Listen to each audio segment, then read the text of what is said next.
bankrupt in their credit history. Housing loan, auto loan, used car, credit card, personal loan, consumer loan. CVL is commercial vehicle loan. CEL is commercial equipment loan. TL is tractor loan. DL is business loan. OD is overdraft, gold loan और agriculture loan. अगर customer ने ये loans लिए होंगे या उसने ये loan अभी एक्टिव है या क्लोज्ड है कभी भी अपनी हिस्ट्री में, तो उसका एक प्री क्वालिफाइड ऑफर आ जाएगा जो अंडर जो क्रेडिट टीम है वो उसको कंसीडर करेगी while giving a final offer. तो अगर सपोज अगर कस्टमर के पास ये ट्रेड लाइंस नहीं है तो भी वो लीड आपका पास होगा, लेकिन उसका कोई ऑफर नहीं बनेगा. वहां पे अंडरराइटर कंप्लीटली उसके बैंकिंग बिहेवियर पे, उसके जो क्रेडिट्स आ रहे हैं, नेट क्रेडिट्स आ रहे हैं, ग्रॉस क्रेडिट्स आ रहे हैं, उसके इनकम के बेसिस पे फाइनल लोन अमाउंट बनेगा. That amount can be lower at that amount can be higher. तो that depends on the customer financial health. अगर चाहे वो सैलरीड लीड्स हो या आपका सेल्फ एम्प्लॉयड लीड हो, अगर कोई भी लीड आपकी जो हमारे प्री क्वालिफाइड रूल्स है, सो आप जब भी आप लीड रजिस्टर करते हैं तो लीड रजिस्ट्रेशन के बाद ब्यूरो फेच होता है, क्रेडिट रिपोर्ट फेच होती है, एंड क्रेडिट रिपोर्ट के बेसिस पे 20 to 21 पैरामीटर्स हैं, मतलब रूल्स हैं जिसके बेसिस पे वो लीड क्वालिफाई करती है सिस्टम में आगे क्रेडिट टीम तक जाने के लिए. तो वो उन 21 पैरामीटर्स में अगर कोई लीड आपकी पास हो गई है लेकिन सिर्फ क्रिफ का स्कोर उसका कम था, मतलब जो हम ब्यूरो रेफर कर रहे हैं, जो क्रेडिट रिपोर्ट रेफर कर रहे हैं, उसमें उसका स्कोर 550 से कम है, तो उस केस में हम दूसरे ब्यूरो पे रेफर करेंगे, उसका एक्सपीरियंस स्कोर वहां पे रेफर करेंगे, एंड एक्सपीरियंस स्कोर जो होगा वो उसका 700 से ज्यादा का होना चाहिए, तो भी वो आपकी लीड आपकी आगे क्वालिफाई हो जाएगी. तो अगर कस्टमर ने कभी कोई डिले नहीं किया, उसने लोन्स भी सारे अच्छे चला रखे हैं, लेकिन किसी रीजन की वजह से उसका स्कोर जो है वो 550 से कम है, तो आपकी लीड रिजेक्ट नहीं होगी. उस केस में हम एक्सपीरियंस का स्कोर कंसीडर करेंगे, एंड एक्सपीरियंस का स्कोर अगर आपका 700 के ऊपर होगा तो वो लीड आपकी पास कर जाएगी. This is all about this condition. Now ये कंडीशन मैंने आपको बताई थी कि customer should have at least 36 months credit history. अब अगर कस्टमर ने कोई लोन 36 महीने पुराना उसका लोन नहीं है तो क्या वो लीड आगे पास नहीं करेगी? नहीं, ऐसा नहीं है. अगर कस्टमर ने 36 महीने पुराना कोई लोन नहीं चलाया है तो उस केस में भी वो लीड पास कर जाएगी, लेकिन वो फिर इस कंडीशन के अंदर आएगी, कस्टमर के पास कम से कम 18 महीने की कंडीशन 18 महीने की क्रेडिट हिस्ट्री तो होनी ही चाहिए. अगर 18 महीने की से कम की क्रेडिट हिस्ट्री होगी तब वो लीड आपके पास नहीं कर पाएगी, तब वो लीड आपकी रिजेक्ट हो जाएगी. लेकिन अगर उसकी 18 महीने से ज्यादा है क्रेडिट हिस्ट्री पर 36 मंथ से कम है, तो उस केस में उसको ये दो कंडीशंस क्वालिफाई करनी पड़ेंगी. उसका मिनिमम जो क्रेडिट स्कोर होना चाहिए that should be greater than equal to 650. अगर उस कस्टमर के पास सिर्फ कंज्यूमर लोन, गोल्ड लोन और टू व्हीलर लोन नहीं होने चाहिए, इनके अलावा भी उसके पास कोई लोन होना चाहिए, housing loan, credit card, personal loan, business loan, overdraft, gold loan, इस तरह का कोई लोन वहां पे होना चाहिए. अगर सिर्फ उसके पास गोल्ड लोन नहीं होंगे या सिर्फ टू व्हीलर लोन होंगे या सिर्फ कंज्यूमर लोन होंगे तो लीड वो आपकी रिजेक्ट हो जाएगी. तो 18 से 36 वाले अगर इन दोनों कंडीशन को क्वालिफाई कर जाएंगे तो लीड आपकी आगे ट्रेवल कर जाएगी. लेकिन अगर 18 से कम होगा तो रिजेक्ट हो जाएगा, और 36 के ऊपर होगा तो ये दो कंडीशन चेक नहीं होगी. 36 के ऊपर होगा तो नॉर्मल लीड आपकी आगे फ्लो होगी. This is the new condition for self employed borrowers. अगर आपका लोन अमाउंट जो क्रेडिट टीम फाइनल कर रही है, जो क्रेडिट टीम आपका कस्टमर का लोन अमाउंट फाइनल कर रही है, अगर वो लोन अमाउंट 1.5 लाख तक का है तो उस केस में कस्टमर का क्रेडिट स्कोर 700 से ज्यादा का होना चाहिए. जब मैं क्रेडिट स्कोर की बात कर रहा हूं तो जो क्रिफ स्कोर है उसका that should be greater then 700. अगर कस्टमर का अमाउंट 1.5 लाख से कम है या 1.5 लाख से ज्यादा का अमाउंट है तो उस केस में कंडीशन अप्लाई नहीं होगी. लेकिन अगर 1.5 लाख तक का अमाउंट उसका फाइनल हो रहा है on the basis of ITR income और बैंकिंग इनकम, तो उसका जो स्कोर है वो 700 के ऊपर होना चाहिए. This was all about the criteria, eligibility criteria for salaried and self-employed. Now, before moving to the document section, कि क्या-क्या documents हैं जो required होते हैं, minimum documents, I would like to answer few questions which are getting raised. जो आपके जो भी questions हैं related to this eligibility criteria, you can ask.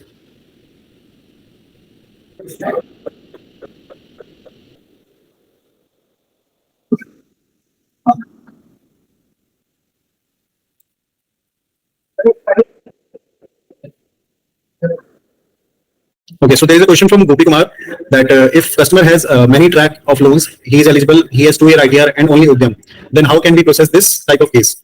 Because in Bihar, they have good stock banking setup while not having any registration. So Gopi, I will answer this question. आपका जो document section है उसमें ये question answer हो जाएगा. जो next session है उसमें आपका question answer हो जाएगा. मोहम्मद अख्तर. सो अगर कस्टमर पहले से लोन चला रहा है और आईटीआर और जीएसटी नहीं है तो लोन हो सकता है. सो अगर कस्टमर पहले से लोन चला रहा है लेकिन उसके पास आईटीआर नहीं है, जीएसटी नहीं है, तो उसका केस बैंकिंग प्रोसेस होगा. लेकिन जीएसटी नहीं है तो उसके पास कोई और दूसरा रजिस्ट्रेशन प्रूफ होना चाहिए. अभी जब मैं डॉक्यूमेंटेशन के पार्ट पे जाऊंगा तो मैं आपको बताऊंगा कि क्या क्या डॉक्यूमेंट्स हैं जो रिक्वायर्ड होते हैं या कंसीडर होते हैं as business registration proof for self employed. तो आईटीआर नहीं है तो बैंकिंग अगर उसकी अच्छी है तो बैंकिंग के बेस पे उसका केस प्रोसेस हो जाएगा. जीएसटी नहीं है तो वो अलग क्राइटेरिया में आता है, वो डॉक्यूमेंटेशन वाले क्राइटेरिया में आता है, वो मैं आपको अभी आगे आंसर करूंगा.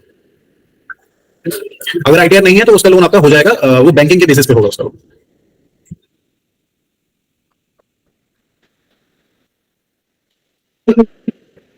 शिवेश कुमार, बीएल में अगर किसी का लॉगिन हो गया है तो उसको इजी में लोन कर सकते हैं क्या? यस, आप अपने आरएम्स को कांटेक्ट कर सकते हैं. अगर आपका कोई लोन प्री क्वालिफाइड प्रोडक्ट में मतलब 10 लाख तक के प्रोडक्ट में रजिस्टर्ड है एंड कस्टमर के पास डॉक्यूमेंट अवेलेबल नहीं है या कस्टमर अब हायर अमाउंट के लिए नहीं जाना चाहता, वो छोटे अमाउंट के लिए जाना चाहता है, अप टू 1.5 लाख तक के अमाउंट ले जाना चाहता है, तो उस केस में आप अपने आरएम्स को कांटेक्ट करके उस लीड को कन्वर्ट करा सकते हैं इजी में. एसडीपीक्यू प्रोडक्ट का नाम है, इजी प्रोडक्ट का नाम है, सेम है, उसी प्रोडक्ट में वो कन्वर्ट हो जाएगा.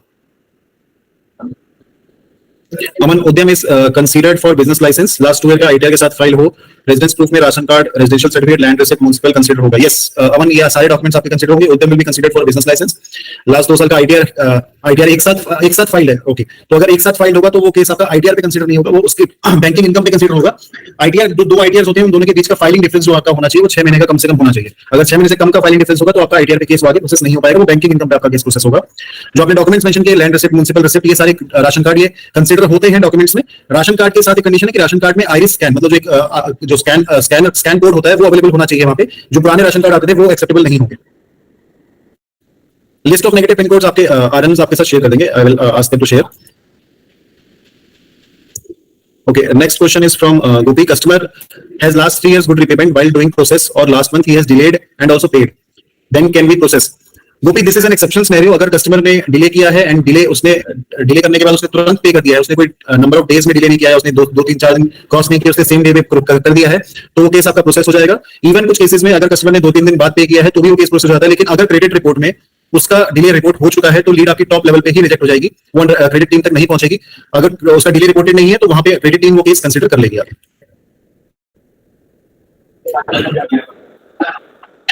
Branch quality head, civil customers का लोन हो सकता है क्या? सिविल कस्टमर्स, आप गवर्नमेंट एम्प्लॉइज की बात कर रहे हैं? अगर गवर्नमेंट एम्प्लॉइज की बात कर रहे हैं तो हाँ, सिविल कस्टमर्स का लोन हो सकता है। प्रताप आदि, कोऑर्डिनेटर पर्सन का जो कॉन्टैक्ट नंबर है मैं आपको बताऊंगा, आपके डैशबोर्ड पे कहां दिखता है। I will show you that screenshot also, जहां आपके डैशबोर्ड पे आपके कोऑर्डिनेटर का नंबर होगा, आप उनको कॉन्टैक्ट कर सकते हैं।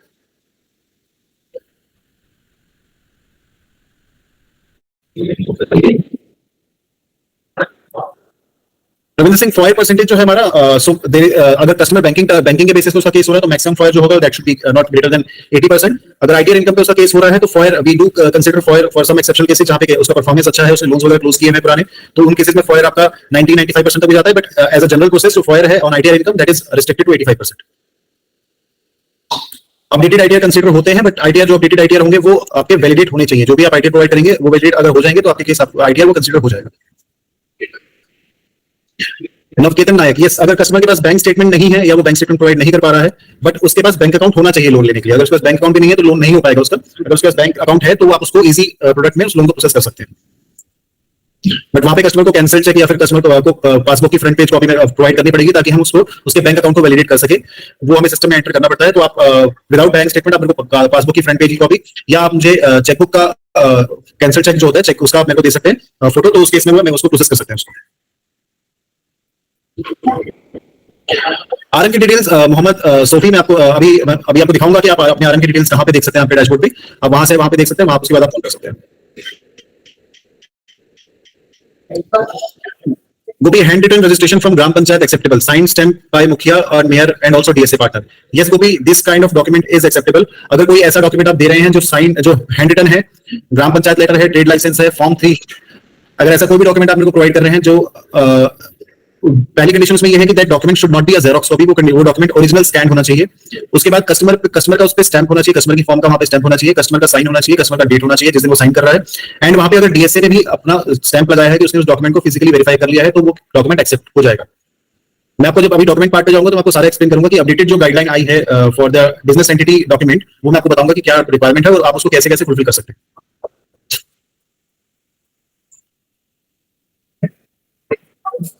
टेक कंप्यूटर, आप अपनी जो भी क्वेरी है आप मेरे को चेक कर सकते हैं, I will answer you here. Branch quality है, फ्रेशर जो कस्टमर्स होते हैं उनको लोन प्रोवाइड नहीं होता। फ्रेशर कस्टमर्स मींस एनटीसी जिन्होंने पहले कभी कोई लोन नहीं लिया है, पहली बार लोन ले रहे हैं, वो कस्टमर्स प्रोसेस नहीं होते। सो आपने देखा कि क्रेडिट स्कोर की कंडीशन है कि कस्टमर का मिनिमम क्रेडिट स्कोर 550 का होना चाहिए। तो अगर कस्टमर न्यू टू क्रेडिट हो गया, उसने कभी लोन लिया होगा तो उसका स्कोर होगा ही नहीं, तो वो वैसे रिजेक्ट हो जाएगा।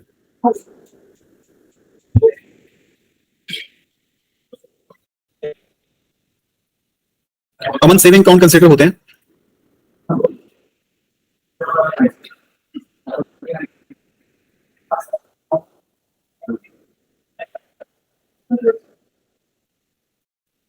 FBS, okay, Asia from Bangalore, we do -1 civil score BL and PL. No, we don't do -1 civil. मैंने आपको बताया NTC कस्टमर्स कंसीडर नहीं होते।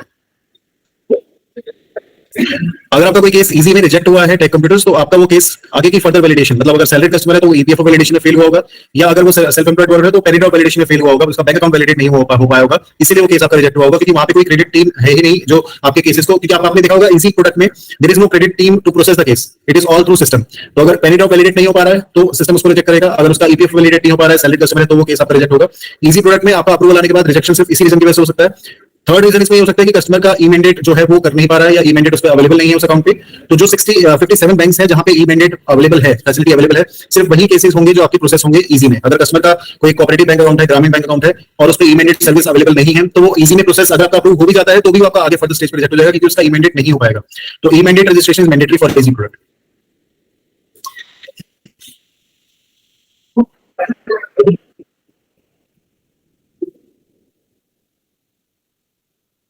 नवीन कुमार, आप कोई भी आपका कंसर्न है आर्मी से रिलेटेड, आप सपोर्ट एट फेसिंग पे लिख सकते हैं, वहां पे दे विल असिस्ट।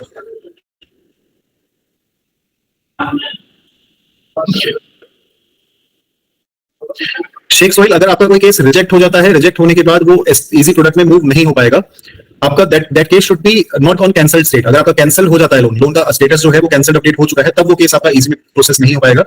आपका वो लोन ओपन होना चाहिए, तभी वो आपका इजी में प्रोसेस हो पाएगा। Banks branch quality head, bank statement का मिनिमम एवरेज बैलेंस कितना होना चाहिए? So minimum average balance should be greater then 2500। इस पे डिपेंड ये करता है कि कस्टमर का लोन कितने का हो रहा है। सो जो कंडीशन है that is not exactly on the average banking balance, कि उसका एवरेज बैंकिंग बैलेंस कितना है। कस्टमर का हम क्वार्टरली बैलेंस चेक करते हैं। अगर कस्टमर का क्वार्टरली बैलेंस उसकी ईएमआई के इक्वल है, या उसकी ईएमआई के 70% ऑफ अमाउंट तक वो अपने अकाउंट पे जो भी हम ईएमआई उसको दे रहे हैं, मतलब अगर मैं उसका 5 लाख का लोन कर रहा हूँ, 5 लाख की लोन की 25,000 की ईएमआई आ रही है, तो कस्टमर के अकाउंट में क्वार्टरली 25,000 का बैलेंस होना चाहिए। अगर 25,000 का बैलेंस नहीं है, सपोज 5,000 का बैलेंस है, और तो मैं कस्टमर को 5,000 की ईएमआई का ही लोन दे पाऊंगा, मैं उसको उससे ज्यादा का लोन नहीं दे पाऊंगा, तो उसका लोन अमाउंट ऑटोमेटिकली कम हो जाएगा। तो कस्टमर को उसके अकाउंट में बैलेंस रखना होगा, तभी उसका वहां पे लोन अच्छा अमाउंट हो पाएगा। Minimum balance is 2500। अगर 2500 से नीचे होगा तो वो क्रेडिट टीम के पास जाने से पहले ही रिजेक्ट हो जाएगा।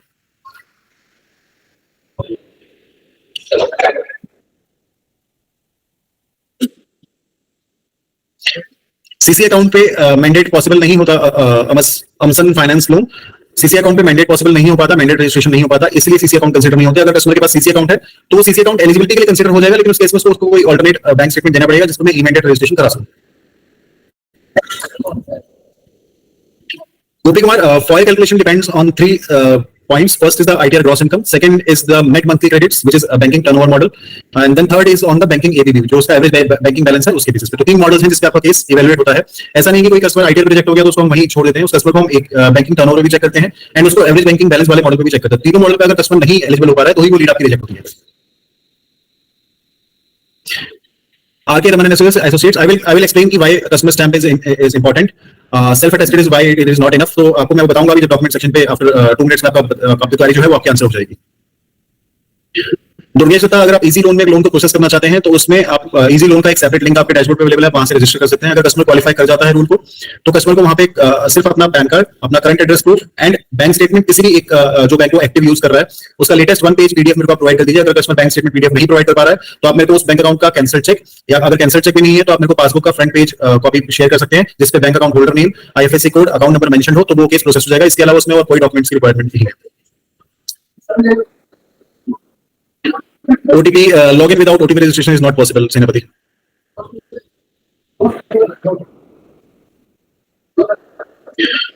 विशाल शर्मा, आपको मैं भी आपके डैशबोर्ड का स्क्रीनशॉट शेयर करूंगा जहां पे आपको रिजेक्शन का रीजन आपको विजिबल करा दिया गया है। आप आपके अपने सबके डैशबोर्ड्स पे जितने भी पार्टनर्स हैं रिजेक्शन का रीजन अवेलेबल है। आप अपने लीड के रिजेक्शन का रीजन वहीं पे आइडेंटिफाई कर सकते हैं। वो किसी भी स्टेज पे रिजेक्ट हो रही है, चाहे वो वेरिफिकेशन की स्टेज पे रिजेक्ट हो रही हो, क्रेडिट की स्टेज पे रिजेक्ट हो रही हो, या रजिस्ट्रेशन की स्टेज पे रिजेक्ट हो रहा है।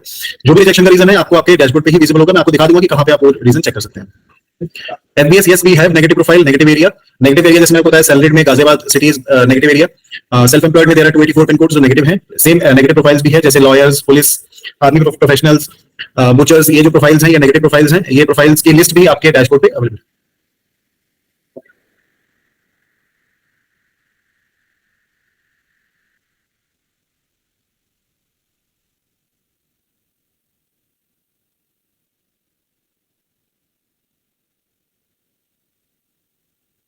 शुभम कुमार, एबीबी की जो डेट्स होती हैं वो अलग अलग डेट्स होती हैं।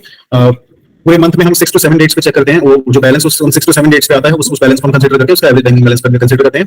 एंड एवरेज मंथली बैलेंस नहीं है, एवरेज क्वार्टरली बैलेंस है। तो सेम जो डेट्स है उन डेट्स पे उसका हम लास्ट 3 मंथ्स तक बैलेंस चेक करते हैं। लास्ट 3 मंथ्स तक बैलेंस चेक करने के बाद उसका AQB निकलता है। फिर इस AQB को मैंने आपको बताया, वो AQB आपका 25 यूनिट से ऊपर का होना चाहिए।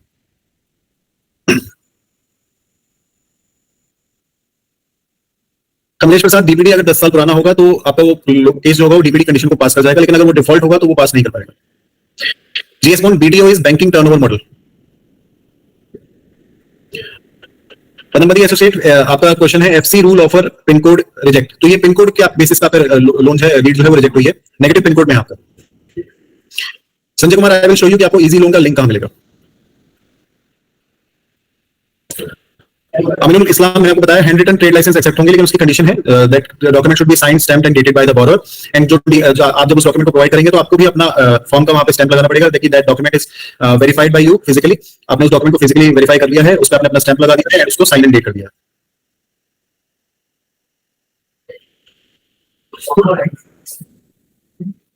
अगर 90 डेज से पुरानी राहुल सिन्हा, कोई भी लीड 90 डेज से पुरानी है तो उस लीड को आप दोबारा रजिस्टर कर सकते हैं। दुर्गेश दत्ता, अगर कस्टमर ने सेटलमेंट किया होगा तो उसका लोन नहीं हो पाएगा, वो नो डिफॉल्ट एवर वाली कंडीशन में फेल हो जाएगा, क्योंकि कस्टमर का सेटल्ड है वहां पे। तो settled, suit filed, bill for default, charge of, ये सारे जो आपके स्टेटसेस होते हैं ये आपके डिफॉल्ट में आते हैं, वो केस आपके प्रोसेस नहीं हो पाएंगे। Okay, so now I will move to the document part, कि क्या क्या डॉक्यूमेंट्स जो रिक्वायर होते हैं to process a lead. So this is the minimum set of documents जो required है to process any case to create team। जो भी लीड आपकी प्री क्वालिफाइड रूल जो 21 पैरामीटर्स हैं उनको क्वालिफाई कर गई है, एंड क्वालिफाई करने के बाद आपके पास उस पे आपका जो डैशबोर्ड है उस लीड का स्टेटस रिक्वेस्ट टेंडर वेरिफिकेशन आ चुका है। तो आपको अगर सैलरी कस्टमर है तो आपको ये सारे डॉक्यूमेंट्स प्रोवाइड करने होते हैं, अगर सेल्फ एम्प्लॉयड कस्टमर है तो आपको ये वाले ये नीचे जो डॉक्यूमेंट्स हैं ये डॉक्यूमेंट्स आपको प्रोवाइड करने होते हैं यहाँ पे। इन डॉक्यूमेंट्स के बेसिस पे ही क्रेडिट टीम आपकी फर्दर एलिजिबिलिटी चेक करती है कि उसको कितना लोन अमाउंट मिलेगा, कितना उसका आरओआई रहेगा, क्या उसका टेन्योर रहेगा, उसके बेसिस पे वो केस को आगे प्रोसेस करती है। तो सैलरी केसेस में केवाईसी डॉक्यूमेंट में हमें कस्टमर का पैन कार्ड मैंडेटरी है, एंड कस्टमर का करंट एड्रेस प्रूफ जो है वो मैंडेटरी है। तो कस्टमर का पैन कार्ड हो गया, करंट एड्रेस प्रूफ हो गया। अगर कस्टमर के पास करंट एड्रेस, पैन कार्ड तो मैंडेटरी है, पैन कार्ड इज मैंडेटरी। अब करंट एड्रेस प्रूफ में क्या क्या डॉक्यूमेंट ले सकते हैं? करंट एड्रेस प्रूफ में हम उसका आधार कार्ड ले सकते हैं अगर वो करंटली उसी एड्रेस पे रह रहा है। इलेक्ट्रिसिटी बिल ले सकते हैं अगर उसके नाम पे है, इलेक्ट्रिसिटी बिल अगर उसके फादर के नाम पे है या उसकी मदर या उसके स्पाउस के नाम पे है तो हम रिलेशनशिप प्रूफ लेके उस केस को आगे प्रोसेस कर सकते हैं along with the electricity bill. Gas bill वहां पे कंसीडर कर सकते हैं, रेंट एग्रीमेंट कंसीडर कर सकते हैं, वोटर आईडी कंसीडर कर सकते हैं, हम पासपोर्ट की कॉपी वहां पे कंसीडर कर सकते हैं करंट एड्रेस प्रूफ में। अगर कस्टमर ने ड्राइविंग लाइसेंस प्रोवाइड किया हुआ है, ड्राइविंग लाइसेंस इज द जो चिप लाइसेंस है, पेपर वाला लाइसेंस नहीं, अगर वो चिप लाइसेंस है तो भी वो ड्राइविंग लाइसेंस एक्सेप्टेबल हो जाएगा। उसके अलावा राशन कार्ड अगर आईडी स्कैन के साथ अवेलेबल है तो भी वो एक्सेप्टेबल हो जाएगा। कोई भी गवर्नमेंट इशूड आईडी कार्ड, जो गवर्नमेंट एम्प्लॉइज होते हैं, अगर वो गवर्नमेंट अकोमोडेशन में रह रहे हैं तो गवर्नमेंट से जो उसको अलॉटमेंट लेटर मिला है that will be considered as address proof, वो भी कंसीडर हो जाएगा। तो इसके बाद मैं आपको लिस्ट ऑफ डॉक्यूमेंट्स में आपको दिखाऊंगा कि हर कैटेगरी ऑफ डॉक्यूमेंट में क्या क्या डॉक्यूमेंट हम एक्सेप्ट करते हैं। Last 3 month salary slip is mandatory and last 3 month bank statement is mandatory to process any salary. जब भी मैं बैंक स्टेटमेंट की बात करता हूं तो bank statement till current date तक का अगर आप प्रोवाइड करेंगे तो आगे फर्दर पूरी जो जर्नी है कस्टमर की, चाहे वो क्रेडिट टीम तक हो या फिर उसका वेरिफिकेशन तक हो या डिसबर्समेंट तक हो, आप अगर मेरे को बैंक स्टेटमेंट टिल जब भी आप लीज रजिस्टर कर रहे हैं उस डेट तक का आप मेरे को प्रोवाइड करेंगे, या जब भी आप मेरे को डॉक्यूमेंट भेज रहे हैं, I will be very specific, जब भी आप वो डॉक्यूमेंट मेरे को भेज रहे हैं, जिस भी डेट पे भेज रहे हैं उस डेट तक का बैंक स्टेटमेंट कस्टमर से कलेक्ट कीजिए। अगर आप बैंक स्टेटमेंट पिछले मंथ तक का या 15 दिन पुराना या 7 दिन पुराना बैंक स्टेटमेंट देंगे तो आपके केसेस के आपके क्लियर के होल्ड होने के चांसेस वहां पे बढ़ जाते हैं, क्योंकि credit team will only accept the जो बैंक स्टेटमेंट आपकी करंट डेट तक की होगी, टिल डेट तक की होगी। तो जब भी आप बैंक स्टेटमेंट कस्टमर से रिक्वेस्ट करें तो try to get the bank statement till current date, जब भी कस्टमर आपको शेयर करे। तो अगर कोई लीड आपने 16 नवंबर को रजिस्टर करी है एंड कस्टमर ने आपको 20 नवंबर को बैंक स्टेटमेंट प्रोवाइड किया है, या आपने वो बैंक स्टेटमेंट 20 नवंबर को क्रेडिट टीम को फॉरवर्ड किया है या फेस में फॉरवर्ड किया है, तो वो बैंक स्टेटमेंट कम 16 या 17 नवंबर तक का होना चाहिए। अगर वो बैंक स्टेटमेंट 5 नवंबर तक प्रोवाइड करेंगे या 10 नवंबर तक प्रोवाइड करेंगे तो आपके चांसेस हैं कि वो केस आपका वापस क्रेडिट टीम आप रिटर्न कर देगी to get the bank statement till current date. Residence ownership, अगर आपका लोन रिक्वायरमेंट 2 लाख से ऊपर का है तो आपको ओनरशिप प्रूफ वहां पे सबमिट करना पड़ेगा। Now self employed documents, same KYC documents, ID proof में PAN card is mandatory, current address proof में आप कोई भी डॉक्यूमेंट आप प्रोवाइड कर सकते हैं जो मैं आपको लिस्ट बताने वाला हूं उसके बाद। देन लास्ट 2 ईयर आईटीआर, जब भी मैं 2 आईटीआर की बात करूं तो लास्ट 2 ईयर आईटीआर इसमें आपको पहले बताया असेसमेंट ईयर 23-24 का आईटीआर और असेसमेंट ईयर 22-23 का आईटीआर इज मैंडेटरी। अगर आप मेरे को सिर्फ 22-23 का आईटीआर देंगे या 22-23 के साथ आप मुझे पिछले 4 साल का आईटीआर दे देंगे तो वो केस आपका सिंगल आईटीआर में ही कंसीडर होगा। अगर आप मेरे को 23-24 का आईटीआर नहीं देंगे तो मैं उसको 1.5 लाख से ऊपर का अमाउंट ऑफर नहीं कर पाऊंगा। आपको 23-24 का आईटीआर वहां पे कस्टमर से लेना पड़ेगा। एंड दोनों आईटीआर के बीच का जो डिफरेंस है, फाइलिंग डिफरेंस है, डेट का जो 6 महीने का गैप होना चाहिए। एक इमीडिएटली इंस्टेंट जो फाइल करके आईटीआर आते हैं वो केसेस आपके आईटीआर पे प्रोसेस नहीं होंगे क्योंकि उनका आईटीआर वैलिडेट नहीं हो पाएगा। इवन रिसेंटली फाइल जो आईटीआर होंगे अगर उनका स्टेटस मेरे पास वेरीफाइड नहीं आएगा या वैलिड स्टेटस नहीं आएगा तो भी मैं वो केस आईटीआर में प्रोसेस नहीं कर पाऊंगा, फिर मेरे को केस बैंकिंग टर्नओवर पे ही चेक करना पड़ेगा। एंड कस्टमर का बैंकिंग में अगर क्रेडिट्स नहीं होंगे तो केस आपका रिजेक्ट हो जाएगा। तो लास्ट 2 ईयर आईटीआर में assessment year 23-24 ITR is required and 22-23 ITR is required. Then last 6 month bank statement is required till current date, same bank statement के साथ मेरे को करंट डेट तक का बैंक स्टेटमेंट चाहिए, लास्ट 6 मंथ का। अगर आप 2 आईटीआर के साथ केस प्रोसेस कर रहे हैं, अगर आप सिंगल आईटीआर के साथ केस प्रोसेस कर रहे हैं तो उस केस में मेरे को 12 महीने का बैंक स्टेटमेंट चाहिए होगा। अगर कस्टमर ने आईटीआर कभी फाइल नहीं किया, उसके पास आईटीआर ही नहीं है लेकिन उसके पास बैंक स्टेटमेंट है, तो आप बैंक स्टेटमेंट मेरे को 12 महीने का प्रोवाइड कर सकते हैं। उस केस में मैं बीटीओ मॉडल पे, जो बैंकिंग टर्नओवर मॉडल पे है, उस पे केस को कंसीडर करूंगा, उसमें आईटीआर में कंसीडर नहीं करूंगा। तो अगर कस्टमर के पास आईटीआर है, कस्टमर ने 23-24 का आईटीआर फाइल किया है, लेकिन आईटीआर आपने जो मेरे को प्रोवाइड किया है वो 22-23 का प्रोवाइड किया है और 21-22 का प्रोवाइड किया है, तो आपने ऑटोमेटिकली उसकी एलिजिबिलिटी 1.5 लाख तक रिस्ट्रिक्ट कर दी। अब मैं 1.5 लाख से ऊपर उसका अमाउंट कर ही नहीं पाऊंगा। तो whenever you send any case और any document to Fairsell, please check कि कस्टमर के पास 23-24 का आईटीआर है, उसने फाइल किया है, एंड अगर है तो वो आप आईटीआर को शेयर करें, वहां पे उसके आपके हायर अमाउंट के चांसेस बढ़ जाते हैं। क्योंकि उसके इसमें अगर कस्टमर के पास फ्रॉम एनी सोर्सेज, जैसे बिहार स्टेट में या वेस्ट बंगाल स्टेट में वी गेट फॉर्म 3, फॉर्म 11, उन केसेस में अगर आपका डॉक्यूमेंट वेरीफाई नहीं हो पा रहा थ्रू एनी, आपके पास फीडबैक आ रहा है कि this is a non verifiable document, please provide any alternate document, तो उस केस में आप जो भी आप वो डॉक्यूमेंट प्रोवाइड कर रहे हैं, आप वहां पे उस डॉक्यूमेंट पे अपना स्टैंप लगा के, साइन करके एंड डेट करके प्रोवाइड कर सकते हैं कि yes this document has been physically seen and verified, and वहां पे आपका स्टैंप, आपका डेट होगा, कस्टमर का स्टैंप, साइन एंड डेट होगा, तो वो केस आपका आगे उस डॉक्यूमेंट के साथ भी एक्सेप्ट हो जाएगा। सो उद्यम certificate is mandatory, GST any other document is mandatory. Now अगर आप मेरे को जीएसटी प्रोवाइड कर रहे हैं तो this stamp sign and dated की कंडीशन जीएसटी पे एप्लीकेबल नहीं है। एक्सेप्ट जीएसटी आप मेरे को कोई भी डॉक्यूमेंट प्रोवाइड करेंगे तो उस पे स्टैम्प साइन एंड डेट होना चाहिए। कुछ केसेस में कस्टमर उद्यम पे sign and stamp and date करता है, कस्टमर को उद्यम पे साइन स्टैम्प करने की जरूरत नहीं है। Udyam can be verified from online sources. Udyam certificate is mandatory and second registration proof में जीएसटी अगर आप प्रोवाइड करें तो उसके भी स्टैम्प साइन की रिक्वायरमेंट है, लेकिन इसके अलावा कोई भी डॉक्यूमेंट है, फूड लाइसेंस है, शॉप एक्ट है, गुमास्ता है, ट्रेड लाइसेंस है, लेबर लाइसेंस है, इन सारे लाइसेंसेस पे स्टैम्प साइन एंड डेट जरूरी है। स्टैम्प बोरोर के फॉर्म की स्टैम्प होगी, बोरोर का साइन होगा एंड बोरोर का डेट होगा जिस डेट पे वो स्टैम्प और साइन कर रहा है। दोबारा रिपीट कर रहा हूं, अगर कोई केस ऐसा है जिसमें जो डॉक्यूमेंट है वो नॉन वेरीफाइबल है, that can not be verified from any online sources, तो उस केस में कस्टमर अपना स्टैम्प साइन एंड डेट करेगा एंड आप जो डीएसए पार्टनर है वो उस डॉक्यूमेंट पे साइन स्टैम्प एंड डेट करेगा कि this document has been verified physically. आपने वो डॉक्यूमेंट फिजिकली वेरीफाई कर लिया है, मतलब आपने वो डॉक्यूमेंट खुद देखा है एंड उसके बाद देख के वेरीफाई किया है, उसके बाद आपने उसको स्टैम्प किया है। So this is a mandatory condition जो रिसेंटली इंप्लीमेंट हुई है from 6 November on the document, from the document point of view. Now residence ownership, अगर लोग कस्टमर की लोन रिक्वायरमेंट 2 लाख से ऊपर की है तो residence ownership proof is required. जो ये पूरा बोरिंग एलिजिबिलिटी क्राइटेरिया जो है आपके डैशबोर्ड पे अवेलेबल है, इसमें आपका जो मैंने एब्रिविएशन सारी यूज हुई है वो सारी एब्रिविएशन यहाँ पे मेंशन है। मैंने जो आपको कंडीशन बताई है कि in case of borrower do not have any ITR और have any 1 year ITR, then 12 month bank statement will be required. ITR and bank should be of last year and last month, मतलब latest year की होनी चाहिए, latest month की होनी चाहिए, till current date तक की उसकी बैंक स्टेटमेंट होनी चाहिए। तो this was all about the boring eligibility criteria and the minimum documentation required to process any case to Fairsell. Now, moving ahead with the queries, I hope जो भी आपकी queries होंगी वो इस document session जो मैंने वो documents के process document जो required हो बताए हैं उससे आंसर हो होंगी, but still I will try to answer all your queries related to the documents.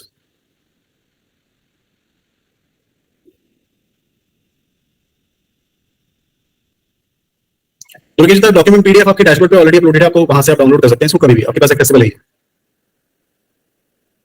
GS bond minimum score is 550 and inquiry ज्यादा हो तो इंक्वायरी आपका रिजेक्ट हो जाएगा क्योंकि इंक्वायरी कंडीशन है। सेल्फ एम्प्लॉयड है तो 12 से ज्यादा इंक्वायरी नहीं होनी चाहिए लास्ट 3 मंथ्स में, एंड सैलरीड है तो 10 से ज्यादा इंक्वायरी नहीं होनी चाहिए लास्ट 3 मंथ्स में। हमें local language trade licence accept नहीं हो पाएगा क्योंकि वो रीड नहीं हो पाएगा। हिंदी इंग्लिश में होगा तो वो रीड हो पाएगा डॉक्यूमेंट, इसलिए वो एक्सेप्टेबल है। अगर लोकल लैंग्वेज में होगा तो रीड नहीं हो पाएगा। Prashant, easy loan policy criteria with pin code list will be shared by your RM.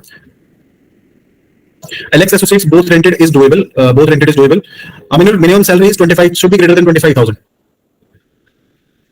12 month banking can be of saving or current, और अगर ओडी अकाउंट है तो भी वो कंसीडर हो जाएगा, लेकिन अगर सीसी अकाउंट है तो उस केस में कस्टमर को ऑल्टरनेट बैंक अकाउंट स्टेटमेंट देना पड़ेगा।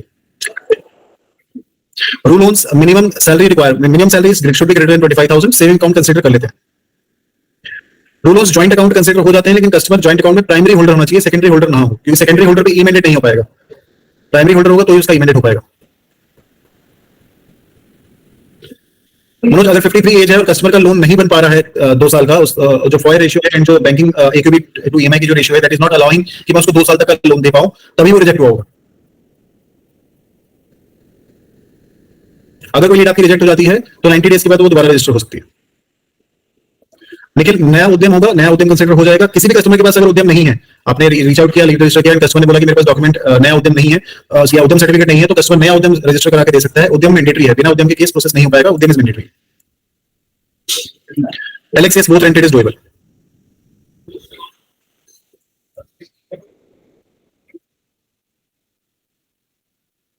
अमन, डैशबोर्ड में आपके नेक्स्ट जब मैं आपको डॉक्यूमेंट चेकलिस्ट के बाद जब मैं नेक्स्ट आपका स्क्रीनशॉट्स आपको शो करूंगा तो वहां पे आपको दिख जाएगा कि रिजेक्शन रीजन कहां विजिबल है और कैसे आप उसको रीड कर सकते हैं।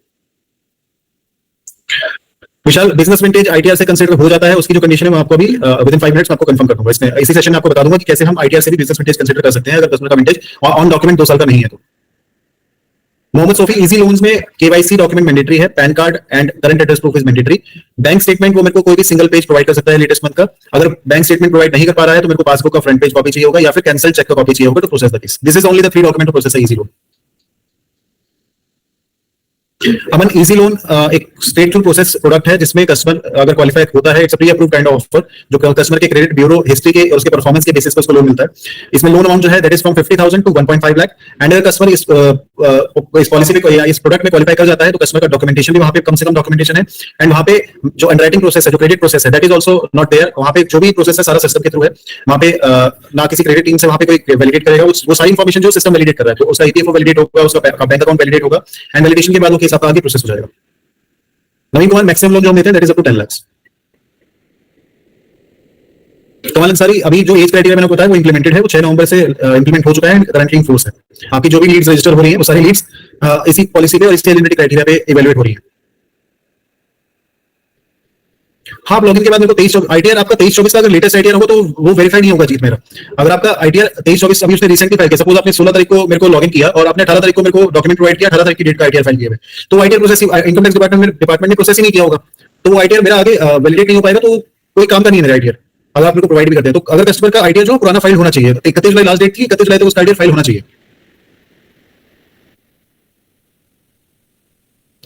कुलबीर रंधावा, 41 टू 45 इयर्स की जो एज है और जो भी मैंने आपको सारे पैरामीटर्स बताए हैं, ये 10 लाख तक की पॉलिसी वाले हैं। जो 10 लाख वाला लोन है, जो नॉर्मल टर्म लोन है, ये सिर्फ उस पे एप्लीकेबल है, इजी पे एप्लीकेबल नहीं है। इजी की पॉलिसी अलग है, वो सेम है, उसमें कोई चेंज नहीं हुआ है अभी। तो ये जो पॉलिसी है, ये आपके टर्म लोन वाली पॉलिसी है, ये टर्म लोन वाला प्रोसेस चेंज है या टर्म लोन वाला डॉक्यूमेंटेशन है जो रिक्वायर्ड है। तो 41 टू 45 एज है, या Ghaziabad negative city pin code है, या आपका 775 टू 800 स्कोर वाला सैलरी कॉर्डर है, उस पे ये पॉलिसी इजी पे ये चेंजेस एप्लीकेबल नहीं है। इजी की पॉलिसी सेम है अभी भी।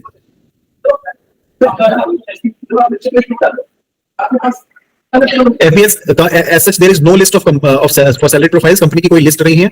मैंडेटरी कंडीशन जो ये है कि कस्टमर का पीएफ डिडक्शन वहां पे होना चाहिए। अगर कस्टमर का पीएफ डिडक्शन नहीं हो रहा होगा तो वो केस प्रोसेस नहीं होगा। एलेक्स एसोसिएट्स, यस, इजी में भी minimum salary should be greater then 25,000। Durgesh, yes right now Bihar का भी सारे पिन कोड सर्विसेबल हैं। So I think I have answered all the questions. Now we will move to the documentation checklist, जिसमें किस category में क्या-क्या डॉक्यूमेंट्स रिक्वायर्ड होते हैं, I will explain.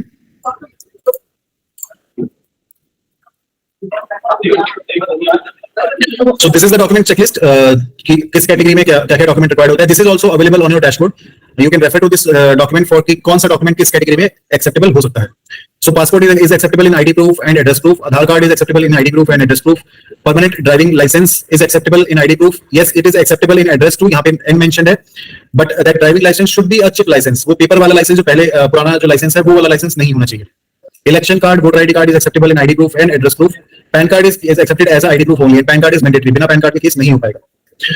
Photo ration card with iris scan is acceptable as address proof and ID proof. Utility bills are acceptable as address proof, but it cannot be accepted as ID proof. तो अगर customer के नाम पे bill नहीं है या तो उस केस में आप रिलेशनशिप प्रूफ प्रोवाइड करके, सपोज अगर फादर के नाम पे बिल है तो जो पैन कार्ड पे उसका नाम उसके फादर का नाम होगा और जो बिल पे नाम होगा वो मैच हो जाता है तो वो एक्सेप्टेबल हो जाएगा. अगर कोई रिलेटिव किसी रिलेटिव के नाम पे बिल है, ब्लड रिलेटिव है, लाइक स्पाउस है, तो उस केस में उसका रिलेशनशिप हमें एस्टैब्लिश करना पड़ेगा by providing any additional document. तो अगर वो एस्टैब्लिश हो जाता है तो फिर वो यूटिलिटी बिल भी एक्सेप्टेबल होगा. एनी डॉक्यूमेंट जो यूटिलिटी बिल में प्रोवाइड कर रहे हैं, whether it is telephone bill, mobile bill, mobile postpaid mobile bill, gas bill, electricity bill, that should not be more than 3 months old. 3 महीने से ज्यादा पुराना ना हो. इसमें एक चीज है जो ब्रॉडबैंड बिल्स है, that is not acceptable as a utility bill. So broadband bill acceptable नहीं होंगे, पोस्टपेड बिल जो है वो एक्सेप्टेबल होते हैं. लाइफ इंश्योरेंस पॉलिसी, जो लाइफ इंश्योरेंस पॉलिसी नोट होता है, that is also acceptable in address proof. Bank statement की पासबुक जो होती है या करंट शोइंग करंट एड्रेस, वो भी एक्सेप्टेबल है. इसमें जो ऑनलाइन अकाउंट्स होते हैं, जैसे एक्सिस बैंक का जो अकाउंट होता है, ऑनलाइन डिजिटल अकाउंट है, या कोटेक का 811 अकाउंट जो होता है, या आईडीएफसी का जो ऑनलाइन अकाउंट ओपन होता है, वो अकाउंट्स इस पे कंसीडर नहीं होते. एसबीआई का कोई बैंक स्टेटमेंट है जिसपे करंट एड्रेस शो है, वो डॉक्यूमेंट भी एड्रेस प्रूफ में एक्सेप्टेबल हो जाता है. Any allotment letter of accommodation issued by central government or state government not more than 3 years old, that is acceptable in address proof. तो अगर कोई गवर्नमेंट एम्प्लॉय है, गवर्नमेंट अकोमोडेशन में रह रहा है और उसके पास अकोमोडेशन जो अलॉटमेंट लेटर है दैट इज अवेलेबल, तो वो भी आप एड्रेस प्रूफ में प्रोवाइड कर सकते हैं. Municipal corporation, municipal credit card bills are not acceptable in this particular as address proof. Loan statements जो हैं वो आपके एक्सेप्टेबल हो जाते हैं. Municipal corporation tax, corporation water tax, water bill जो होता है आपका, वो भी एक्सेप्टेबल हो जाता है एड्रेस प्रूफ में. And employ ID card for government employees and super category and category companies का जो आईडी कार्ड होता है, अगर उस पे कस्टमर का एड्रेस मेंशन है तो भी वो एक्सेप्टेबल हो जाता है. इसके बाद अगर कोई भी डॉक्यूमेंट उसके रिलेशन के मतलब कस्टमर के रिलेटिव के नाम पे है, तो उस केस में आपको एडिशनल रिलेशनशिप प्रूफ प्रोवाइड करना पड़ेगा। अगर रिलेशनशिप प्रूफ एस्टैब्लिश हो जाता है, जैसे अगर स्पाउस के नाम पे रेंट एग्रीमेंट है, बोरो के नाम पे रेंट एग्रीमेंट नहीं है, तो कस्टमर वहां पे मैरिज सर्टिफिकेट प्रोवाइड करके अपना रिलेशनशिप प्रूफ एस्टैब्लिश कर सकता है।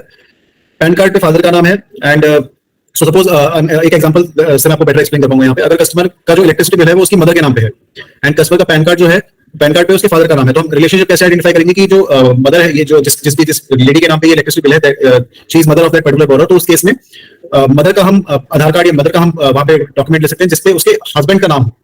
तो वहां से हम इस तरह से रिलेशनशिप आइडेंटिफाई करके उन केसेस को आगे प्रोसेस कर सकते हैं। Now there was a question कि नेगेटिव प्रोफाइल्स क्या है, तो this is the negative profile list. Wine shop owners, video parlour, library, commission agents, cable operators, arm dealers, private money lenders, gambling business, cyber cafe, lottery business, police, self practising lawyers, contractual employees, trust NGO owners employees, media reporters, stock broker, security bouncers, astrologers, butchers, raw meat suppliers, lawyers and employees working in law firm, fitness centre, gym trainers, ये सारे cases जो हैं वो negative profile में है, ये आपके credit team के पास आने से पहले ही रिजेक्ट हो जाएंगे। सो अगर कोई कस्टमर आपकी इन प्रोफाइल्स से रिलेट करता है या ये उसकी प्रोफाइल है, तो आप उनको ना प्रोसेस करें, वो आपके आगे फर्दर स्टेजेस पे रिजेक्ट हो जाएंगे। इसके अलावा this is the question profile list. अगर कस्टमर का ये प्रोफाइल है, बिजनेस प्रोफाइल या उसका सेल्फ प्रोफाइल इस लिस्ट में फॉल करता है, तो उसका जो अमाउंट होगा, that amount will be restricted to 2 lakh, he will not be able to get more than 2 lakh. Even उसका अगर बैंक स्टेटमेंट भी काफी अच्छा है, आईटीआर भी अच्छा है, तो उसके इसके इन स्पेसिफिक प्रोफाइल्स में उसका अमाउंट रेस्ट्रिक्ट हो जाएगा। तो ये पूरी लिस्ट आपके डैशबोर्ड पे अवेलेबल है, जिसमें negative profile, caution profile and KYC document जो है आपका सारा वहां पे अवेलेबल है। सो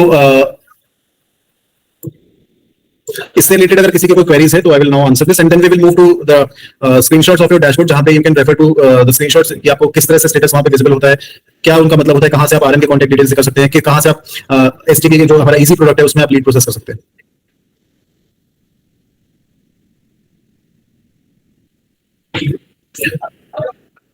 Siddhivinayak enterprises, minimum 600 score is required in easy.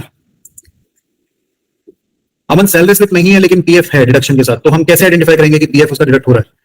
Salary slip उस केस में मैंडेटरी रिक्वायर्ड हो जाता है, ताकि मैं आइडेंटिफाई कर सकूं कि उसका पीएफ डिडक्ट हो रहा है। इवन इसमें भी एक आप मेरे को अगर कस्टमर के पास सैलरी स्लिप नहीं है एंड उसका पीएफ डिडक्ट हो रहा है, तो आप मेरे को उसका अपॉइंटमेंट लेटर प्रोवाइड कर सकते हैं जिसमें उसकी मंथली सैलरी मेंशन है। I can verify it from online. मैं ऑनलाइन सोर्सेस से वेरीफाई कर लूंगा उसका पीएफ डिडक्ट हो रहा है। मनोज, 2 साल के लिए लोन इसलिए नहीं हो पाएगा क्योंकि फॉयर रेशियो और जो equity to EMI ratio that वो अलाउ नहीं कर रही होगी, इस रीजन की वजह से रिजेक्ट होगा। पुंडलिक चौहान, रेफरल लिंक अगर आपका काम नहीं कर रहा है तो you can raise it to your RM, your RM will be correct with the technology team and they will get it corrected. मेरी खानी इजी लोन्स में भी नेगेटिव जो -1 सिविल है वो नहीं होते, न्यू टू क्रेडिट कस्टमर्स नहीं प्रोसेस होते फिर से में, only customers having a credit history will get processed. Vipin Thakral, eligibility criteria for easy point to point will be shared with the RM. I will ask the RMs all RMs to share with their respective DSS. Aman, negative profile list, document list, ये जो भी मैंने आपको PDF show कर रहे हैं, ये सारी पीडीएफ आपके डैशबोर्ड पे ऑलरेडी अवेलेबल है। आई विल शो यू कि वो आप कहां से डाउनलोड कर सकते हैं। अमन, फार्मर केस में बिजनेस प्रूफ उद्यम इज मैंडेटरी, सेम उद्यम आपको रजिस्टर कराना पड़ेगा वहां से बोरोर से, और उद्यम के साथ उसको कोई दूसरा ग्राम पंचायत लेटर या फिर म्युनिसिपैलिटी जो म्युनिसिपैलिटी रजिस्ट्रेशन सर्टिफिकेट्स होते हैं वो आप वहां से रजिस्टर करा के प्रोवाइड कर सकते हैं, लेकिन उसके उसका 2 साल का विंटेज होना चाहिए। अगर 2 साल का विंटेज नहीं होगा तो फिर वो केस आपका आगे प्रोसेस नहीं होगा। उस केस में उसको आईटीआर देना पड़ेगा, करंट अकाउंट देना पड़ेगा। वो मैं आपको भी कंडीशन बताने वाला हूं कि क्या क्या कंडीशन रिक्वायर्ड होते हैं। दुर्गेश दत्ता, वुमेन्स का भी लोन हो जाएगा।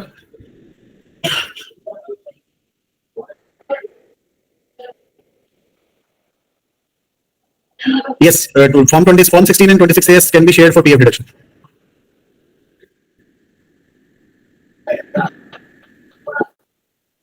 Only easy loan में जो ticket size है that is from 50,000 to 1.5 lakh. So I will show you the document checklist now, जिसमें क्या-क्या document required होता है. Alex Associates, fish seller is doable, yes.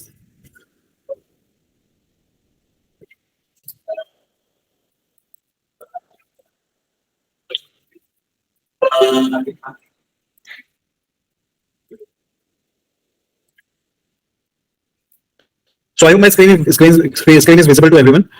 So now this is the condition जो मैंने आपको बताया कि जो डॉक्यूमेंट्स हैं, मतलब सेल्फ एम्प्लॉयड के जो रजिस्ट्रेशन डॉक्यूमेंट्स हैं, मतलब बिजनेस रजिस्ट्रेशन प्रूफ है, उसमें अगर बिजनेस विंटेज डॉक्यूमेंट के अकॉर्डिंग नहीं आ रहा, मतलब आपने मेरे को उद्यम प्रोवाइड किया एंड उद्यम रिसेंट का रजिस्टर्ड नहीं है, उद्यम 1 साल पहले रजिस्टर कराया था, लेकिन उद्यम के अकॉर्डिंग की उसका जो या और कोई डॉक्यूमेंट है जीएसटी के अकॉर्डिंग या उसका शॉप एक्ट के लाइसेंस के अकॉर्डिंग बिजनेस विंटेज की कंडीशन को वो क्वालिफाई नहीं कर पा रहा, तो उस केस में मैं क्या अल्टरनेट डॉक्यूमेंट या क्या एडिशनल डॉक्यूमेंट देके केस को आगे प्रोसेस करवा सकता हूँ. So these all documents are acceptable as a valid business registration proof. GST certificate, trade licence, shop act, Gumasta, Udyam, food licence, medical licence, ग्राम panchayat letter, municipal trade licence, labour certificate state wise, import export licence, FDA licence, MCA certificate, certificate of incorporation, partnership agreement, VAT या TIN registration, PSU agreement या any other agreement issued by state, local और central government authority. ये सारे documents acceptable हैं. इन documents पे जो उसकी business incorporation date होनी चाहिए, that should be greater then 2 years. Now जैसे मैंने आपको बताया कि उद्यम तो मैंडेटरी है. उद्यम अगर आपका रिसेंट का रजिस्टर्ड है तो उससे मैं बिजनेस विंटेज की कंडीशन को चेक नहीं कर पाऊंगा. उद्यम आपका वो उद्यम की कंडीशन को क्वालिफाई कर जाएगा जो केवाईसी की कंडीशन है. तो उद्यम is mandatory for every case.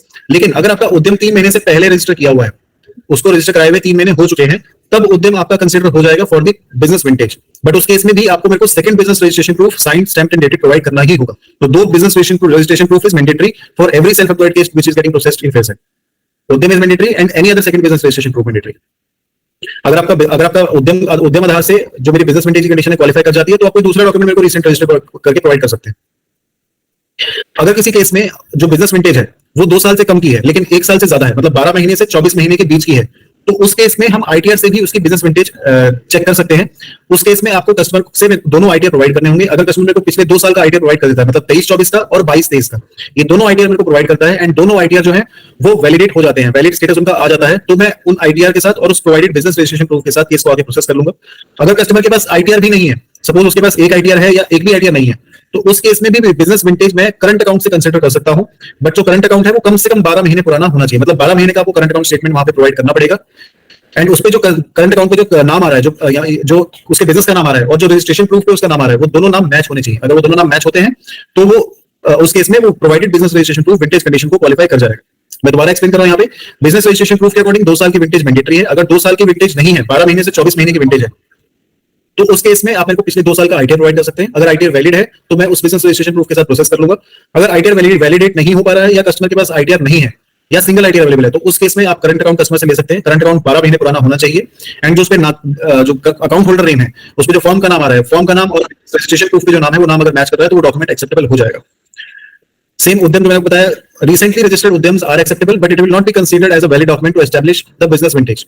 अगर उद्यम 3 महीने से पुराना रजिस्टर्ड है तो उस केस में आपका वो डॉक्यूमेंट बिजनेस विंटेज के लिए क्वालिफाई कर जाएगा और उद्यम की कंडीशन को भी क्वालिफाई कर जाएगा.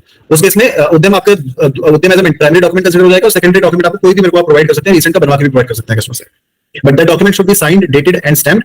और अगर वो डॉक्यूमेंट ऑनलाइन वेरीफाई नहीं हो पाएगा तो आप अपना उसको फिजिकली वेरीफाई करके वहां पे साइंड, स्टैम्प एंड डेट करके दे सकते हैं.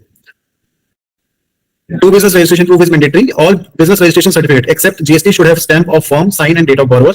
Xerox copy of stamped and handwritten documents are not acceptable. जो भी handwritten जो ग्राम पंचायत के लेटर्स होते हैं, that letters should be stand in original. Xerox copies उसकी acceptable नहीं होंगी.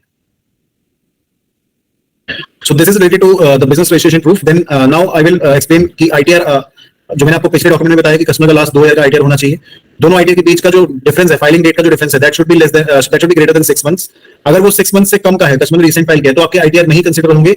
उस केस में हम बैंकिंग पे ही उस केस को देखेंगे, तो वहां पे 1 साल का बैंकिंग रिक्वायर्ड होगा. तो अगर आप ये सारे डॉक्यूमेंट्स वन गो में पहली बार में ही अगर मेरे को कंप्लीट करके देते हैं तो आपका केस जल्दी क्रेडिट टीम तक पहुंचता है, instead of having a back and flow on the case कि आपने केस पेंडेंसी के साथ भेजा, फिर हमने वो पेंडेंसी क्लियर करने के लिए बोला, फिर आपने दोबारा कस्टमर के पास गए, तो कस्टमर एक्सपीरियंस भी वहां पे आपका खराब होता है. तो अगर पहली बार में ही कस्टमर को डॉक्यूमेंट रिक्वायरमेंट बता देंगे कि दिस इज द रिक्वायरमेंट, अगर आपके पास लास्ट 2 ईयर का आईटीआर है तो आप लास्ट 2 ईयर का आईटीआर प्रोवाइड कीजिए, 6 महीने का बैंक स्टेटमेंट प्रोवाइड कीजिए, उद्यम प्रोवाइड कीजिए, एक दूसरा रजिस्ट्रेशन प्रूफ प्रोवाइड कीजिए. अगर आईटीआर नहीं है या दोनों आईटीआर के बीच का फाइलिंग जो टाइम है, दोनों डिफरेंस जो है वो 6 महीने से कम का है, तो उस केस में आप आईटीआर को छोड़ दीजिए. वहां पे आप 12 महीने का बैंक स्टेटमेंट लीजिए, बैंकिंग टर्नओवर पे उस केस को देखिए, आईटीआर में वो केस प्रोसेस नहीं हो पाए. सेम अगर कस्टमर ने लास्ट 1 ईयर का आईटीआर प्रोवाइड किया है या उसने आईटीआर फाइल ही नहीं किया है, तो उस केस में 12 महीने का बैंक स्टेटमेंट मैंडेटरी हो जाता है. जो बैंक स्टेटमेंट होना चाहिए वो करंट अकाउंट, सेविंग अकाउंट या ओडी अकाउंट हो सकता है. अगर सीसी अकाउंट है तो सीसी अकाउंट के केस में कस्टमर को कोई एक अल्टरनेट बैंक अकाउंट स्टेटमेंट देना पड़ेगा जिसपे ई मैंडेट एनेबल हो सके. सीसी अकाउंट उसकी एलिजिबिलिटी चेक करने के लिए यूज हो जाएगा, लेकिन ई मैंडेट उसके दूसरे अल्टरनेट अकाउंट पे ही होगा. वो अल्टरनेट अकाउंट करंट अकाउंट भी हो सकता है, सेविंग अकाउंट भी हो सकता है. Same bank statement should not be more then 7 days old. अगर आपका 7 दिन से ज्यादा पुराना बैंक स्टेटमेंट होगा तो आपका बैंक स्टेटमेंट रिटर्न हो जाएगा, आपको फिर वो कंप्लीट करके कस्टमर से प्रोवाइड करना पड़ेगा. Scan statements are not acceptable, only PDF generated by bank ही एक्सेप्टेबल है. अगर आप स्कैन स्टेटमेंट प्रोवाइड करेंगे तो आपके केस आगे प्रोसेस नहीं हो पाएंगे. अगर कोई केस आपका सिस्टम आपने जो बैंक स्टेटमेंट प्रोवाइड किया और कस्टमर ने उस बैंक स्टेटमेंट को मॉडिफाई कर दिया या उसको कन्वर्ट कर दिया यूजिंग एनी टूल, तब भी वो पीडीएफ जो है वो आपका सिस्टम रिजेक्ट कर देगा. उस केस में respective team will ask you to get the bank statement generated by bank. जो बैंक ने जनरेट किया है वही आप पीडीएफ प्रोवाइड कीजिए, या फिर अकाउंट एग्रीगेटर के लिंक के थ्रू आप उसको जो बैंक अकाउंट की जर्नी को कंप्लीट करा सकते हैं एंड वहां से मेरे पास बैंक स्टेटमेंट उसका आ जाएगा. Opening and closing balance between two PDF. अगर पीडीएफ ब्रेक होता है, सपोज एक ही मंथ का बैंक स्टेटमेंट है, नवंबर मंथ का बैंक स्टेटमेंट है, लेकिन वो बैंक स्टेटमेंट 3 पीडीएफ में है, तो एक पीडीएफ का जो क्लोजिंग बैलेंस है वो नेक्स्ट पीडीएफ का ओपनिंग बैलेंस होना चाहिए। तो इस तरह से आप मैच कर सकते हैं। ये चीजें भी आपकी हेल्प करती हैं कि आपका केस स्ट्रेट थ्रू प्रोसेस हो, कहीं पे भी होल्ड ना हो, एंड आपका केस अप्रूव हो फाइनल स्टेज तक। अगर किसी बैंक स्टेटमेंट में आईएफएससी कोड मेंशन नहीं है, वैसे एज पर आरबीआई गाइडलाइन अभी जितने भी बैंक स्टेटमेंट जनरेट हो रहे हैं सब पे आईएफएससी कोड मेंशन है, चाहे वो कोटक बैंक स्टेटमेंट हो या एक्सिस बैंक स्टेटमेंट हो, लेकिन स्टिल कस्टमर्स अभी कुछ बैंक स्टेटमेंट ऐसे भी हैं जो प्रोवाइड कर रहे हैं जिसपे जैसे कोटक बैंक के अगर मोबाइल बैंकिंग से हम अगर बैंक स्टेटमेंट डाउनलोड करते हैं तो उस पर आईएफएससी कोड नहीं आता, नेट बैंकिंग से डाउनलोड करते हैं तो उस पर आईएफएससी कोड आता है। तो अगर कोई भी बैंक स्टेटमेंट आप प्रोवाइड कर रहे हैं तो एक बार चेक कर लीजिए कि अकाउंट नंबर जो है वो मास्क फॉर्म में नहीं है। मास्क मतलब उस पर अकाउंट नंबर पूरा मेंशन है, दैट इज नॉट हिडन, और उस पर आईएफएससी कोड भी मेंशन है। अगर ये दोनों चीजें मेंशन है तो आपको कैंसिल चेक या पासबुक के फ्रंट पेज की कॉपी प्रोवाइड करने की रिक्वायरमेंट नहीं है, वहां पे वो बैंक स्टेटमेंट एक्सेप्टेबल हो जाएगा। अगर आपका बैंक स्टेटमेंट मास्क है, बैंक स्टेटमेंट पे अकाउंट नंबर मास्क है या आईएफएससी कोड जो है वो आईएफएससी कोड मेंशन नहीं है, तो आपको कैंसिल चेक या पासबुक का फ्रंट पेज कॉपी प्रोवाइड करना पड़ेगा reflecting the account number and the IFSC code. Next, अगर आपका लास्ट 6 मंथ का आपने सीसी अकाउंट मेरे को प्रोवाइड किया तो उस केस में आपको ऑल्टरनेट बैंक स्टेटमेंट मेरे को प्रोवाइड करना पड़ेगा to establish the identity. So these are all documents जो मैं आपको बताया। PAN card it's a mandatory document, voter ID, driving licence, passport is acceptable as address proof, CGHS, ECHS card are acceptable, then Aadhaar card notarised. एक rent agreement से related condition है कि जो rent agreement है तो वो आपका rent agreement should not be more than 3 months, should be at least 3 months old, मतलब 3 रिसेंटली जो रजिस्टर्ड रेंट एग्रीमेंट है। अगर किसी कस्टमर ने रिसेंटली एग्रीमेंट अपना रिन्यू कराया है तो उस केस में उसको पुरानी कॉपी और नई कॉपी दोनों प्रोवाइड करनी पड़ेगी। सो अगर किसी कस्टमर ने सपोज उसका रेंट एग्रीमेंट 31 अक्टूबर को एक्सपायर हो गया था, कस्टमर ने नवंबर में एग्रीमेंट रिन्यू कराया तो उसको अक्टूबर में जो एक्सपायर हुई है वो कॉपी देनी पड़ेगी, एंड जो नई कॉपी वो दोनों प्रोवाइड करनी पड़ेगी। तो मतलब जो रेंट एग्रीमेंट है that should B notarised agreement होना चाहिए, 3 महीने पुराना होना चाहिए। Utility bill, electricity, LPG, PNG, मैंने आपको केवाईसी चेकलिस्ट में सारा बताया कि क्या-क्या डॉक्यूमेंट सारे एक्सेप्टेबल होते हैं। House purchase deed, certificate issued by village panchayat head और its equivalent authority for rural areas भी एक्सेप्टेबल है। Company provided accommodation, private sector में अगर कंपनी लेटर हेड प्रोवाइड करती है, एंड कंपनी का जो रजिस्ट्रेशन है, so I will explain this condition.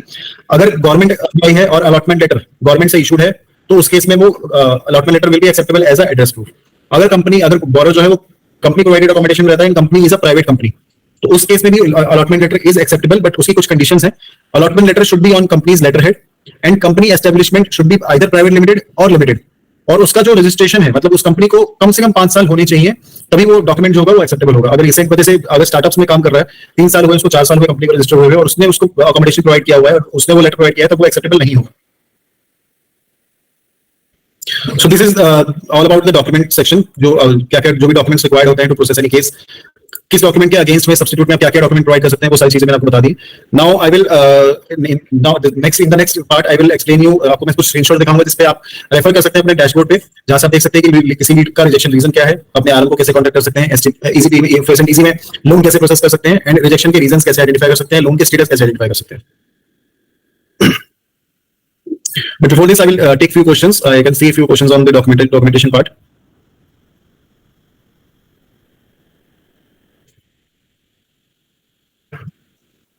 GS bond, yes, human hair case lead process हो जाएगी. If customer provide 2-year-old ITR vintage without trade license, so vintage की condition मैंने आपको अभी explain की है कि vintage की condition में ITR से कैसे check करते हैं. Styling -1 civil score are not acceptable, and किसी cases हम नहीं करते. If Udyam registration is 2-year-old and other BRP, then only Udyam is considerable with no secondary BRP. RK Raman and Associates. सबसे पहले तो 2 BRP मैंडेटरी है. 2 BRP is mandatory in any case with Pearson. Now इस 2 BRP में उद्यम mandatory है. Second document can be any other document. अगर single उद्यम है, विंटेज क्वालिफाई कर रहा है और उद्यम के अलावा कोई और सर्टिफिकेट नहीं है तो केस प्रोसेस नहीं होगा. उद्यम के साथ एक सपोर्टिव डॉक्यूमेंट चाहिए होगा. जैसे इंडिविजुअल केवाईसी में हमारे पास पैन कार्ड होता है और करंट एड्रेस प्रूफ होता है, ये 2 डॉक्यूमेंट मिलकर आप एक इंडिविजुअल की केवाईसी बनाते हैं. वैसे ही 2 बीआरपी मिलकर एक एंटिटी की केवाईसी बनाते हैं. इसलिए 2 केवाईसी मैंडेटरी की है. दुर्गेश का as is 25 to 55.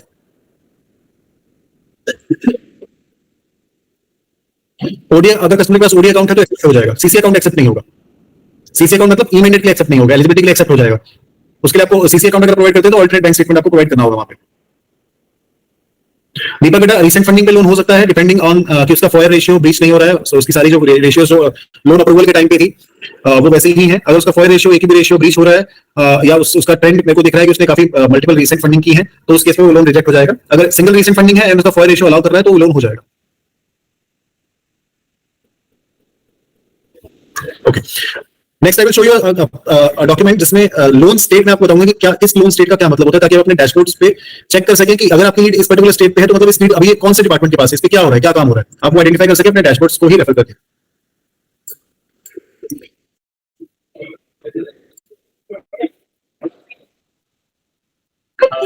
So this is the state. जैसे ही आप कोई भी लीड रजिस्टर करते हैं, अगर आपकी लीड रिजेक्ट हो जाती है रजिस्ट्रेशन के टाइम पे ऑन दी ब्यूरो पैरामीटर्स, तो आपकी लीड का स्टेटस मार्क होता है, लोन स्टेट जो मार्क होगा वो कैंसल्ड होगा। एंड कॉल स्टेटस में आपका जो रीजन आएगा वो आएगा PQ rejected, which is pre qualified rejected, मतलब पीक्यू रूल रिजेक्टेड। ठीक है, मतलब उसमें ब्यूरो के जो 21 पैरामीटर्स हैं उन 21 पैरामीटर्स में से किसी एक पैरामीटर पे या मल्टीपल पैरामीटर्स को लीड रिजेक्ट हो चुकी है।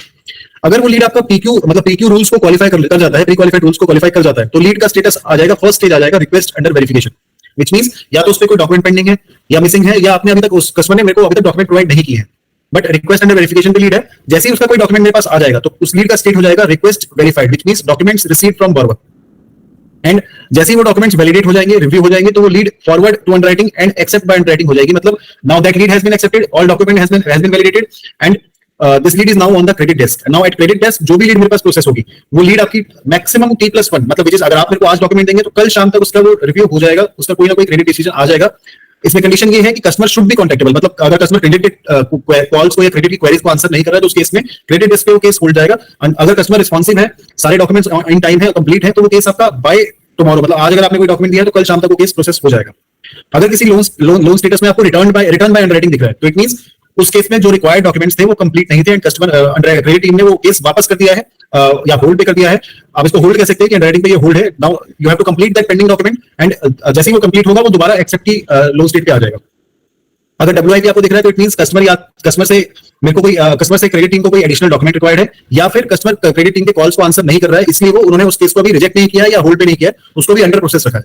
क्रेडिट टीम जनरली 2 दिन तक किसी भी केस को अपने पास WIP पे रखती है। अगर WIP पे 2 दिन तक कस्टमर के पास से कोई रिस्पांस नहीं आता है, 2 दिन के अंदर कस्टमर क्रेडिट टीम कस्टमर को 6 अटेम्प्ट करने की ट्राई करती है, मिनिमम 6 अटेम्प्ट्स आर देयर। अगर 6 अटेम्प्ट में भी कस्टमर रिस्पॉन्ड नहीं कर रहा है तो वो उस केस को कैंसिल नहीं करती, वो उस केस को होल्ड स्टेट मार्क करती है, which is forward to customer support, which means now either our internal team or your RMs or the DSA team should connect with the borrower। जो भी एडिशनल रिक्वायरमेंट है, चाहे वो customer not interested है, चाहे वो कस्टमर नॉट कॉन्टेक्टेबल है, या पेंडेंसी है फाइल में, या एडिशनल डॉक्यूमेंट रिक्वायर्ड है, वो पेंडेंसी कंप्लीट करा के कस्टमर को कॉन्टेक्टेबल करा के और कस्टमर को इंटरेस्टेड करा के उस लीड को आगे नेक्स्ट स्टेट पे मूव कर सकते हैं। एंड जैसे ही वो केस नेक्स्ट स्टेट पे आएगा that will be return for rework to the underwriter, and जो भी केस रिटर्न फॉर रिवर्क आएगा वो सेम डे के अंदर रिव्यू होगा। Credit team will again call that borrower, they will confirm the offer, they will check the additional document which is shared by the team, they will again check the they will contact the borrower, and अगर वो customer respond कर देता है, सारी conditions को qualify कर लेता है, तो credit team will approve the case. अगर किसी केस में आपको दिख रहा है कि कैंसल्ड है and it is showing rejected by underwriting, it means customer ने पीक्यू रूल्स को तो क्वालिफाई कर लिया, लेकिन या वो अंडरराइटिंग टीम ने क्रेडिट टीम ने वो रिजेक्ट कर दिया case. That rejection can be on any document validate नहीं हो पाया, EPFO वैलिडेट नहीं हो पाया, या कस्टमर मैनिपुलेटिव है, कस्टमर इंफॉर्मेशन शेयर नहीं कर रहा है, फॉयर एक्सीड कर रहा है, मल्टीपल चेक बाउंसेस हैं, रिसेंट ECS बाउंसेस हैं जो ब्यूरो में नहीं दिखते लेकिन बैंकिंग में दिख जाते हैं, चेक बाउंस की कंडीशन क्वालिफाई नहीं कर रहा है, ये मल्टीपल रीजंस हैं जिसकी वजह से क्रेडिट टीम लीड को रिजेक्ट करती है। तो अगर कैंसल्ड है, पीक्यू रिजेक्टेड है, इट मींस टॉप लेवल पे रिजेक्ट हो गया है, कैंसल्ड है and rejected by underwriting, it means credit team ने उसको रिजेक्ट कर दिया है, कैंसल्ड है एंड कैंसल्ड बाय बोरोवर है, it means not interested customer है, हमने ऑफर दिया, कस्टमर ने मना कर दिया, ओनली देन हमने उस लीड को रिजेक्ट कर दिया। तो अगर आपको कैंसल्ड बाय बोरोवर दिख रहा है तो इट मींस लीड को बोरोवर ने कैंसिल करवाया है, he is not interested in processing the loan case है। अगर कहीं पे भी आपको लोन स्टेट में अप्रूव्ड बाय यूजर दिख रहा है तो it means the loan is live now, it is in the verification Q. Now verification and operation team will contact the borrower, they will share the e-mandate link, e-KYC link, they will get the verification done of office and residence, they will verify the references, and ये अगर सारी चीजें in time complete हो जाती हैं तो आपका loan with in 2 days आपका डिस्बर्स हो जाएगा। सो e-mandate का अप्रूवल 2 दिन का अप्रूवल टाइम है, जो e-mandate आप रजिस्टर कराते हैं उसमें 2 दिन लगता है मेरे पास, 24 to 48 आवर्स का टाइम है जो e-mandate का अप्रूवल स्टेटस आता है। बिना अप्रूवल स्टेटस से कोई भी लोन आपका डिस्बर्स नहीं होगा। तो अगर लाइव से अगर आप कोई भी केस 16 को भेज रहे हैं, 17 को रिव्यू हो जाता है, वो अप्रूव हो जाता है, तो बाय 18 तक मेरे पास उसका e-mandate का स्टेटस आ जाएगा एंड 18 तक वो लोन डिस्बर्स हो जाएगा। तो e-mandate मैंडेटरी है, e-KYC मैंडेटरी है, e-KYC में कस्टमर के पास उसका आधार वेरिफिकेशन होता है, कस्टमर का सेल्फी कैप्चर होता है, फेस मैच होता है, लोकेशन कैप्चर होता है। तो कस्टमर को ये सारे स्टेप्स जो है वो अपने रेजिडेंस से करने होते हैं। अगर कस्टमर कंप्लीट कर लेता है वेरिफिकेशन स्टेप्स तो उसकी लीड आगे फर्दर वेरिफिकेशन स्टेज को पास कर जाती है। एक्सटेंड लिस्टिंग मींस अगर कोई केस आपका अप्रूव हुआ है and 15 days has been passed from the live date, मतलब अप्रूवल डेट उसको अप्रूव हुए 15 दिन हो चुके हैं, 15 दिन से ज्यादा हो चुके हैं, तो एक्सटेंड लिस्टिंग स्टेट होता है, व्हिच मींस अब वो केस आपका कैंसिल की स्टेज पे जाने वाला है, मूव होने वाला है। आपको जल्दी से जल्दी जो भी पेंडेंसी है या कस्टमर नॉट कॉन्टेक्टेबल है तो आपको वेरिफिकेशन प्रोसेस उसका कंप्लीट कराना पड़ेगा, नहीं तो वो कैंसिल की स्टेज की तरफ जा रहा है। तो अगर नेक्स्ट 15 डेज तक उस पर कोई डिसीजन नहीं आएगा तो केस आपका कैंसिल हो जाएगा। एग्रीमेंट इनिशिएटेड और एग्रीमेंट कंप्लीटेड मींस कस्टमर का वेरिफिकेशन हो गया, वेरिफिकेशन फाइनल हो गया, वेरिफिकेशन भी ओके हो गया, अंडर क्रेडिट टीम ने उसका वेरिफिकेशन अप्रूव कर दिया है, डिसबर्समेंट ओके कर दिया है, गो अहेड कर दिया है, एंड अब उसका एग्रीमेंट इनिशिएटेड है। अगर एग्रीमेंट इनिशिएटेड है तो उस केस में आपको कस्टमर से एग्रीमेंट का जो लिंक कस्टमर के पास क्या है उसको एग्रीमेंट कस्टमर को खुद कंप्लीट करना होता है। जब वो एग्रीमेंट कंप्लीट कर लेगा तब वो लोन आपका सेम डे डिसबर्समेंट की क्यू में प्रोसेस हो जाएगा। अगर डिसबर्समेंट कंप्लीट दिखा रहा है it means loan is disbursed, foreclosure initiated that the case is in the foreclosure state and loan completed means आपका लोन जो कस्टमर का है वो क्लोज हो चुका है। तो this is the loan state and उसका एक्चुअल मीनिंग क्या है। Now I will show you the screenshots जो मैंने आपको मैं बताना चाहता था कि आप कहां से चेक कर सकते हैं आपके आरएम के डिटेल्स और आपका जस्ट वन सेकंड। दीपक बेटा UWT is underwriting team, credit team. मेरे ख्याल यस इजी पे में बीआरपी की रिक्वायरमेंट नहीं है, ये बिजनेस रजिस्ट्रेशन प्रूफ की रिक्वायरमेंट जो है that is for the PQ product only, जो 10 लाख तक का लोन टिकट साइज है उसमें एप्लीकेबल है। Mohammad Shahnawaz business loan pan India process हो जाएगा, only there are 284 negative pin codes, उनके अलावा किसी पिन कोड पे है तो प्रोसेस हो जाएगा। I will show you the dashboard now, just one second.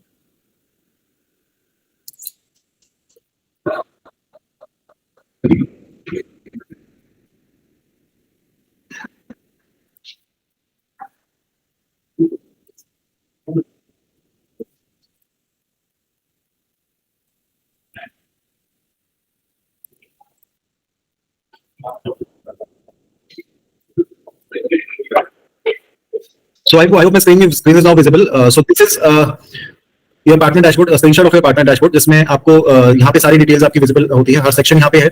सो अगर किसी केस में आपको देयर वाज अ क्वेश्चन कि हमें इजी प्रोडक्ट में लीड को कैसे रजिस्टर करना है, नॉर्मल प्रोडक्ट में कैसे रजिस्टर करना है, तो जो आप रेफरल अपने डैशबोर्ड में आने के बाद जो आप रेफरल लिंक पे क्लिक करेंगे तो आपके पास इस तरह का एक स्क्रीनशॉट आएगा।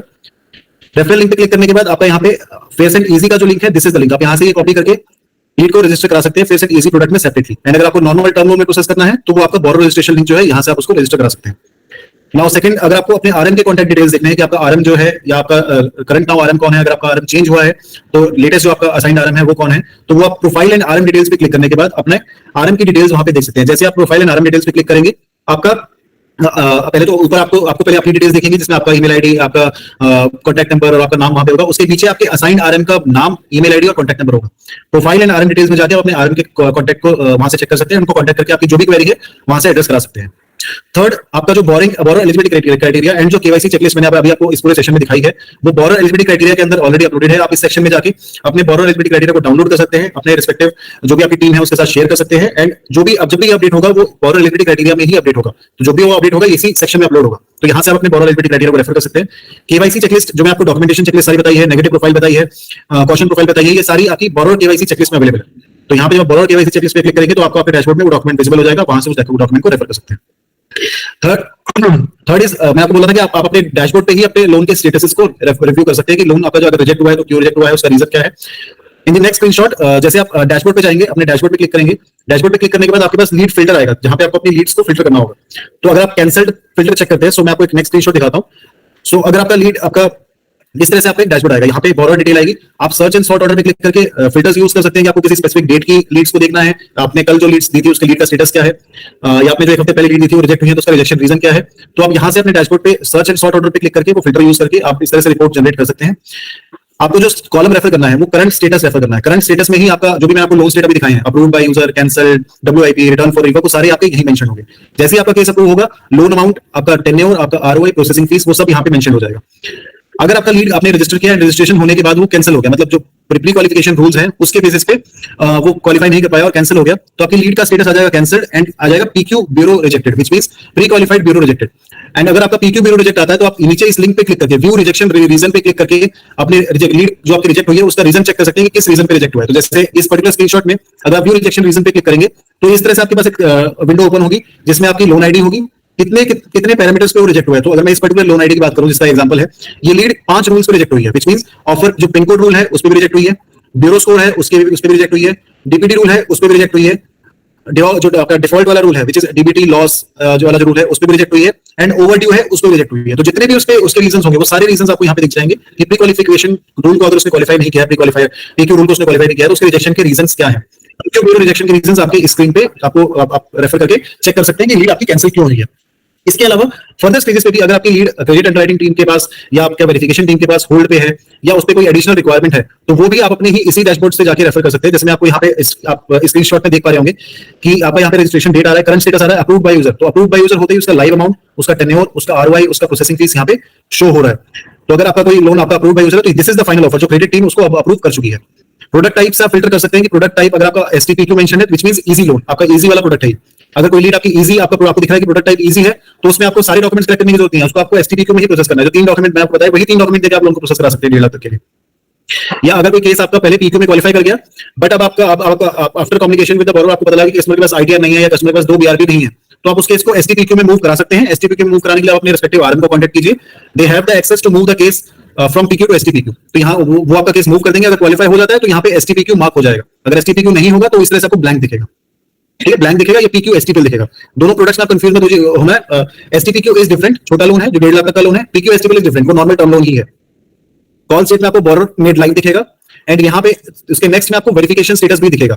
तो अगर यहाँ पे आपको ब्लैंक दिख रहा है तो इट मींस अभी तक उसका वेरिफिकेशन स्टार्ट नहीं हुआ है। अगर उसका डब्ल्यूआईपी आपको दिख रहा है तो इट मींस उसका वेरिफिकेशन स्टार्ट हो गया है। अगर वेरिफिकेशन में कोई भी कस्टमर कॉपरेट नहीं करता या कस्टमर कॉन्टैक्टिबिलिटी इशू आता है कस्टमर के साथ, सॉरी, तो verification team will update this as ops hold status and further remarks में भी आपको दिखेगा कि वो होल्ड पे क्यों है। तो कस्टमर जैसे आप देख पा रहे हो इस पर्टिकुलर रीजन में lead is live under STPQ, this is the amount, but verification is on hold because customer is disconnecting the call. तो वो आप रिमार्क्स में देख सकते हैं।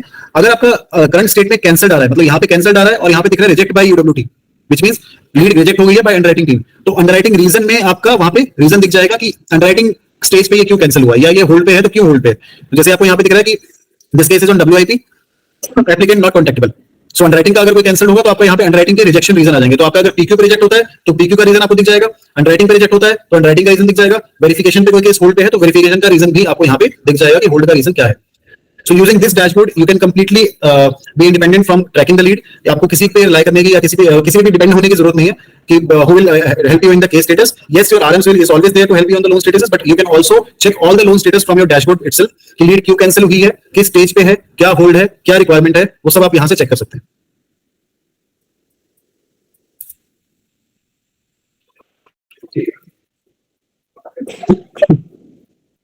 So I hope I have addressed all the queries related to the documentation and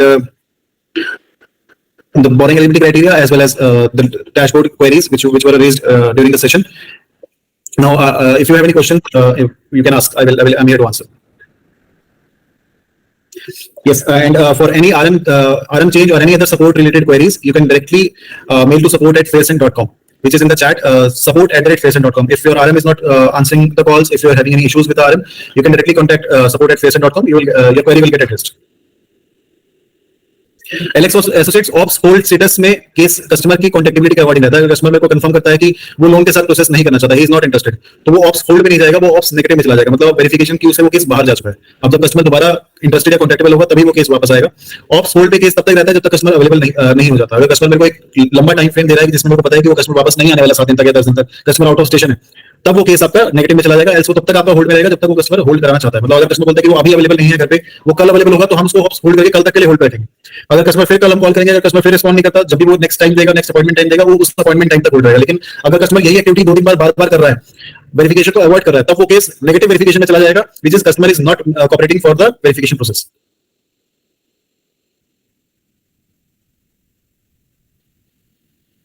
Ocean Capital's minimum score required is 600 in easy loan. FBS, you can raise your query on support@faircent regarding the registration of the borrower.